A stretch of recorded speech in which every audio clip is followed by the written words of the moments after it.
একটি অপতথ্য বা তথ্যের বিকৃতি গোটা দেশকে অস্থির করে ফেলতে পারে দর্শক। মানুষে তৈরি করতে পারে বিভেদ। সেই বিভেদ তো কখনোই কাম্য নয়। তাই প্রতিটি অপতথ্যের বিপরীতে প্রয়োজন সঠিক তথ্য নিয়ে হাজির হয়, এবং সেই কাজটি করতে এসেছি। আপনাদের সঙ্গে আছে আমি রাকিব হাসান। আমন্ত্রণ জানাচ্ছি রিউমার চেক নিয়ে ৭১-এর নিয়মিত আয়োজন ফেক নিউজ স্ক্যানার। এবং আজও আমাদের সঙ্গে আছেন একজন অতিথি, ফ্যাক্ট চেকিং প্ল্যাটফর্ম রিউমার স্ক্যানারের senior fact checker Tanvir Mahtab Abir আমাদের সঙ্গে আছেন, এবং আমরা আমাদের অতিথির সঙ্গে কথা বলবো। তবে তার আগে একটা প্রতিবেদন দেখাবো দর্শক আপনাদের, যাতে বোঝা যায় যে কী ধরনের অপতথ্যগুলো ছড়াচ্ছে এবং পরবর্তীতে আলাপ করতে সহজ হয়। হঠাৎ খবর এলো নিখোঁজ বিএনপি নেতা ইলিয়াস আলীকে নাকি জীবিত উদ্ধার করা হয়েছে, এবং রীতিমতো সংবাদ প্রতিবেদন আকারে সেটা প্রচারও হয়েছে।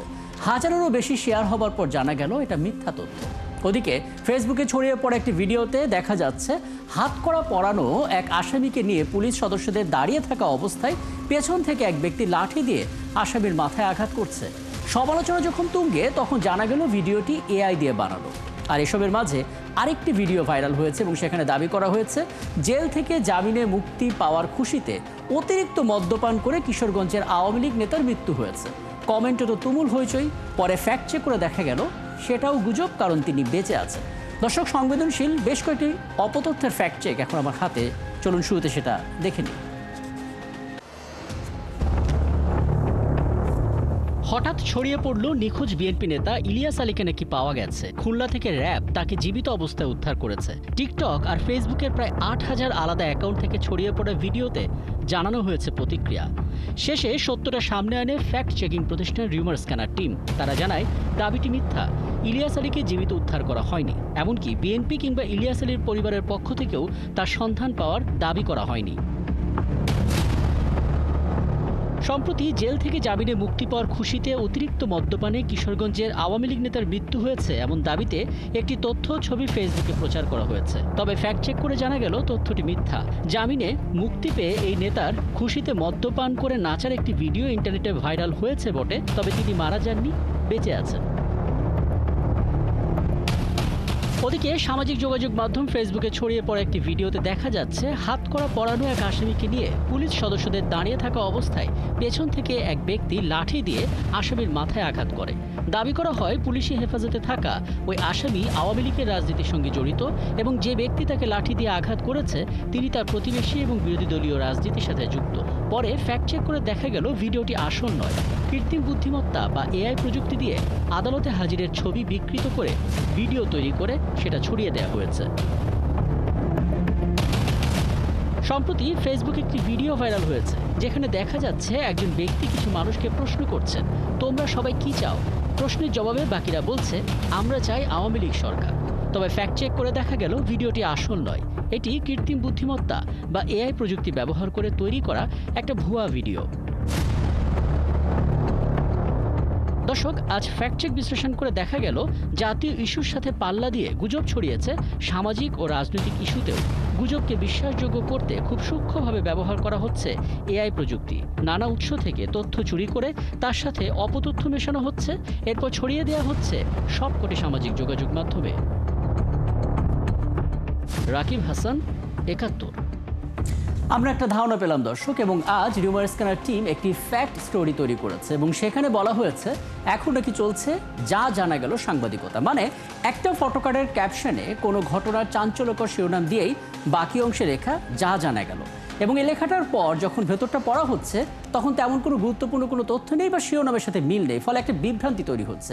এই জায়গাটি নিয়ে কথা বলতে চাই। আগে জানিয়েছে আমাদের সঙ্গে আছেন ফ্যাক্ট চেকিং প্ল্যাটফর্ম রিউমার স্ক্যানারের senior fact checker Tanvir Mahtab Abir. Tanvir Mahtab Abir, আপনাকে আমন্ত্রণ জানাচ্ছি। এবং আমরা আসলে আপনার যে ফ্যাক্ট স্টোরি সেটা নিয়ে একটু কথা বলছিলাম, সাথে বেশ কিছু প্রতিবেদন দেখলাম যেটা আপনারা আসলে ফ্যাক্ট চেক করেছেন, এবং প্রধান উপদেষ্টা যে সিএ প্রেস উইং ফ্যাক্টস তারা করেছে, বুম বাংলাদেশ কিংবা ফ্যাক্টর যারা আছেন আপনারা সবাই সেগুলো ফ্যাক্ট চেকগুলো করেছেন, যেগুলো দর্শকদের তুলে ধরলাম। একটু বোঝাবেন আসলে মানে ফ্যাক্ট স্টোরিটা যে যা জানা গেল সাংবাদিকতা, এটা আসলে কি চলছে? আচ্ছা, ধন্যবাদ আপনাকে। যে বিষয়টা নিয়ে আমরা আলোচনা করছি এটা আজকের ইস্যু না। আমি যদি একটু পেছনে ফিরি, যে গত আগস্ট পরবর্তী সময়টাতে সময়টার পর থেকেই বাংলাদেশের গণমাধ্যমগুলো আমরা যে ফ্যাক্ট চেকিং প্রতিষ্ঠানগুলো আছি, বাংলাদেশে যে কয়টি ফ্যাক্ট চেকিং প্রতিষ্ঠান আছে তাদের ফ্যাক্ট চেকগুলো নিয়মিতই পুনরায় পাবলিশ করছে। মানে হচ্ছে আমরা যেটা ফ্যাক্ট চেক করছি আমাদের সাইটে পাবলিশ করছি এবং তারা সেটা নিয়ে আবার নিজেদের সাইটে এবং ফেসবুক বা বিভিন্ন প্ল্যাটফর্মগুলোতে পাবলিশ করছে। এটা খুবই ইতিবাচক দিক। আমরা সবসময় এটা নিয়ে অ্যাপ্রিসিয়েট করি বিষয়গুলো। কারণ হচ্ছে আমরা এটা একটাই কারণ বলি সবসময় যে আমরা ফ্যাক্ট চেকিং প্রতিষ্ঠানগুলো সীমাবদ্ধতা আছে, আমরা খুব বেশি মানুষের কাছে আসলে পৌঁছাতে পারি না আমাদের সঠিক তথ্যগুলো। সেই জায়গাটাতে থেকে দেশের যে গণমাধ্যমগুলো আছে তারা একেবারে প্রত্যন্ত অঞ্চলের মানুষ পর্যন্ত এসব গণমাধ্যমকে চেনে, জানে এবং তাদের খবরাখবর নিয়মিত দেখে বা পড়ে। তো এই জায়গাটা থেকে গণমাধ্যম যেহেতু এই কাজগুলো, আমাদের কাজগুলো তারা পুনরায় পাবলিশ করছে, সেই জায়গাটাতে আমরা এই কারণেই খুশি যে মানুষ আরো বেশি মানুষ জানতে পারছে। তো এই জায়গাটাতে আমরা অ্যাপ্রিসিয়েটের জায়গাতে ছিলাম। তবে এই জায়গাটাতে দেখা গেল যে গণমাধ্যম, প্রত্যেকটা গণমাধ্যমে এখন ফটোকার্ড প্রচার করছে তাদের ফেসবুকের পেজগুলোতে। কারণ হচ্ছে খুব কম সময় এবং সহজেই মানুষের কাছে আসলে বার্তাটা পৌঁছানো যায়। এটা ফটোকার্ড একটা কার্যকরী মাধ্যম, কয়েক বছর ধরে আমরা এটা দেখছি। তবে গণমাধ্যমগুলো করছে কি যে আমাদের যে ফ্যাক্ট চেক, আমরা কিন্তু আমাদের টাইটেল বা শিরোনামগুলোতে সিদ্ধান্ত দিয়ে দিই যে এই ঘটনার এই ভিডিওটা ভুয়া বা এই ভিডিওটা এআই দিয়ে তৈরি। আমরা সিদ্ধান্ত বলে দিই যে কেউ হচ্ছে আমাদের শিরোনাম দেখে বুঝতে পারবে যে এটা আসলে কি ধরনের ঘটনা এবং এটা আসলে কি ভুয়া না কি ধরনের জিনিস। তো গণমাধ্যমগুলো আসলে সেই শিরোনামটা দিচ্ছে না, এটাই আসলে মূল সমস্যাটা। তারা করছে কি, তারা দাবিটা তুলে দিচ্ছে। ধরুন আমি যদি আপনাকে উদাহরণ দিই, আমি যেটা বুঝতে পারি, মানে ধরুন আমি প্রথম হেডলাইনটা করলাম যে বিএনপি নেতা ইলিয়াস আলীকে জীবিত উদ্ধার করা গেছে এরকম একটা রিউমার। তো এটা হয়তো বলবে যে ইলিয়াস আলীকে জীবিত উদ্ধার করা গেল, যা জানা গেল, এরকম তো, তাই তো? এই ধরনের বিষয়, হ্যাঁ, যে কোনো একটা দাবিকেই তারা উপস্থাপন করছেন তাদের ফটোকার্ডে এবং বলে দিচ্ছেন যে এই দাবিটা নিয়ে যা জানা গেল। এখন সমস্যাটা হচ্ছে যে তারা লিখছেন যে এটা বিস্তারিত কমেন্টে তারা ওয়েবসাইট বা তাদের সংশ্লিষ্ট মাধ্যমটির লিঙ্ক দিয়ে দিচ্ছেন যেখানে বিস্তারিত জানা যাবে। কিন্তু বাংলাদেশের ক্ষেত্রে আমরা যেটা জানি বা আমরা দীর্ঘদিন ধরে যেটা দেখে আসছি, বাংলাদেশের মানুষ আসলে ওয়েবসাইটে ঢুকে একটা নিউজ পড়বে এই ধরনের মানে লিটারেসি আসলে বাংলাদেশের মানুষ এখন পর্যন্ত তেমন একটা নেই। তো এটা খুবই কম। তো এই বিষয়টার কারণে আসলে বিভ্রান্তিগুলো তৈরি হচ্ছে। মানুষ ফটোকার্ডটা দেখে এই জায়গায় যেহেতু আপনারা ফ্যাক্ট চেকগুলো করেন, হ্যাঁ ফ্যাক্ট চেকগুলো করেন এবং গণমাধ্যম কর্মীরা সেগুলো আসলে প্রতিবেদন আকারে প্রান্তিক অঞ্চলে মানুষকে পৌঁছে দেন, যেটা আসলে আপনাদের সহায়ক শক্তি হিসেবেই কাজ করে। কোন জিনিসটা করলে বিষয়টা আরো ভালো হতে পারতো? কোনো সুপারিশের জায়গা, কোনো পরামর্শ? হ্যাঁ, অবশ্যই আমরা সুপারিশের জায়গা, যেটা আমি যেটা শুরুতে বললাম যে আমরা এটা কিন্তু প্রশংসা হিসেবে দেখছিলাম এবং এখনো দেখি। আমরা বিশ্বাস করি যে গণমাধ্যম, আগামীতে নির্বাচন আসছে, অনেক গুরুত্বপূর্ণ ইভেন্টগুলো আসছে, গণমাধ্যম আমাদের সাথে কাজ করবে, একসাথে হয়ে আমাদের কাজগুলো তারা প্রচার করবে। তো এই জায়গাটাতে আমাদের পরামর্শ হচ্ছে যে আমরা যে সিদ্ধান্তটা দিচ্ছি টাইটেলে বা শিরোনামে, আমরা কিন্তু অনেক চিন্তা ভাবনা করে দিচ্ছি। কারণ মানুষ যাতে আমাদের টাইটেলটা দেখে বুঝে ফেলে যে হ্যাঁ এই ঘটনাটা আসলে এইটার ছিল, দাবিটা আমি দেখেছিলাম এরকম, কিন্তু সত্যটা হচ্ছে এটা। তাহলে এই শিরোনামটা যদি গণমাধ্যম হুবহু দেয় বা সিদ্ধান্ত দেয় তাহলে এটা সবচেয়ে ভালো হয়। এটা মানে এছাড়া আর কোনো পরামর্শ আসলে আমাদের দেওয়ার নেই, যে যা জানা গেল ধরনের। এবার যদি আমরা আপনাদের এই ফ্যাক্ট চেক গুলো করার ক্ষেত্রে অভিজ্ঞতাটা শুনি, ধরুন আজকে আমরা দেখতে পাচ্ছি একদম ক্লিন একটা ভিডিও, যে ভিডিওটা দেখে বোঝার উপায় নেই সেটা এআই, কিন্তু হাজারের বেশি শেয়ার হয়েছে, লাখের বেশি ভিউ হয়েছে। মানে এগুলো আসলে কোথা থেকে ছড়াচ্ছে, দেশ নাকি দেশের বাইরে? আপনাদের ফাইন্ডিংসটা আসলে কি? আচ্ছা, যে ভিডিওগুলোর কথা বলছেন এআই বা পুরনো ভিডিও, এই ভিডিওগুলো আসলে এখন আসলে কোনো গন্ডি নাই যে দেশ থেকে বা বিদেশ থেকে যে কেউ এখন বানাতে পারে। আপনি সহজে ঘরে বসে 5 মিনিটের ভিতরে এখন অনেক ওয়েবসাইট অ্যাভেলেবল আছে যেগুলোতে ফ্রিতে বানানো যায়। তো এই জিনিসটাতে আসলে কোনো আলাদা কোনো প্রযুক্তি জ্ঞান লাগে বা আলাদা শিক্ষার প্রয়োজন হয় এমন আমরা আসলে আমাদের ধারণা আসলে এরকম কিছুই দরকার নেই।